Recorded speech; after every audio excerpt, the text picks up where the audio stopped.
So మీకు అదేవిధంగా import keyword గురించి కూడా మాట్లాడతాను చెప్పిన కదా. సో ఫర్ ఎగ్జాంపుల్ నా దగ్గర మల్టిపుల్ మెథడ్స్ ఉన్నాయనుకోండి. ఫర్ ఎగ్జాంపుల్ యాడ్ అని చెప్పేసి A, B అని ఈ విధంగా ఉందనుకోండి. సో దాని తర్వాతకి లైక్ ప్రింట్ A+B అని చెప్పి ఈ విధంగా తీసుకున్నాం అనుకోండి. ఓకేనా.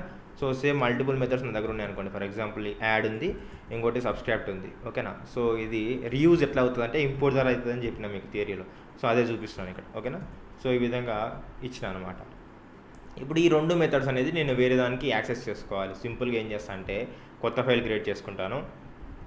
demo1.py అని ఒక కొత్త ఫైల్ క్రియేట్ చేసుకున్నాను.